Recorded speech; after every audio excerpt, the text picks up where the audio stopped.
Last year Tollywood కు చెప్పుకోవడానికి కనీసం ఒక్కటి కూడా 300 కోట్ల చిత్రం లేదు. కానీ ఈ ఏడాది అలా కాదు. బిగ్గెస్ట్ స్టార్స్ రీ ఎంట్రీ ఇస్తున్నారు.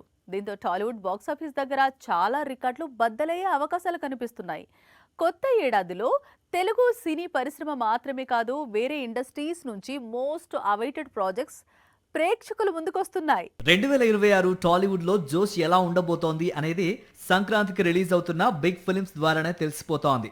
చిరంజీవి, ప్రభాస్, రవితేజ, శర్వానంద్ వీరందరూ నటించిన క్రేజీ ప్రాజెక్ట్స్ సంక్రాంతి సీజన్ లోనే ప్రేక్షకుల ముందుకు వస్తున్నాయి. 2026 టాలీవుడ్ కి చాలా కీలకం. ఎందుకంటే రామ్ చరణ్ నటిస్తోన్న new pan India movie Peddi మార్చిలో రిలీజ్ అవుతోంది. ఆ తర్వాత నాని నటిస్తున్న ప్యారడైజ్ రిలీజ్ కు సన్నాహాలు జరుపుకుంటోంది. వీరిద్దరితో పాటు పుష్ప 2 తర్వాత అల్లు అర్జున్ నటిస్తోన్న సినిమా, ప్రశాంత్ నీల్ మేకింగ్ లో ఎన్టీఆర్ నటిస్తున్న సినిమాలు ఇదే ఏడాదిలో ప్రేక్షకుల ముందుకు వస్తే టాలీవుడ్ కు అంతకంటే ఏం కావాలి? మనశంకర వరప్రసాద్ సంక్రాంతికి రిలీజ్ అవుతోంది. ఈ చిత్రం తర్వాత వేసవిలో మరోసారి మెగాస్టార్ బాక్స్ ఆఫీస్ ముందుకు రానున్నాడు. అదే విశ్వంబర చిత్రం.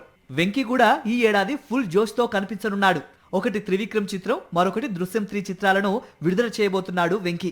నాగార్జున నటిస్తోన్న 100వ చిత్రం కూడా ఇదే ఏడాది ప్రేక్షకుల ముందుకు రానుంది. కోలీవుడ్ నుంచి రజనీకాంత్ నటిస్తోన్న క్రేజీ ప్రాజెక్ట్ జైలర్ 2 రిలీజ్ కు రెడీ అవుతోంది.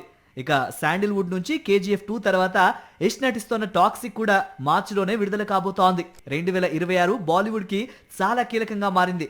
షారుఖ్ నటిస్తోన్న కింగ్, రణబీర్ రామాయణం చిత్రాలు, సల్మాన్ ఖాన్ గల్వాన్ మూవీ, బార్డర్ 2, అలాగే దురంధర్ సీక్వెల్ ఇవన్నీ కూడా రిలీజ్ కి రెడీ అవుతున్నాయి.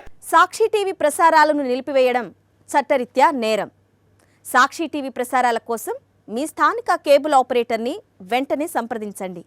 DTHలో, ఇంటర్నెట్లో కూడా సాక్షి టీవీ ప్రసారాలను వీక్షించవచ్చు.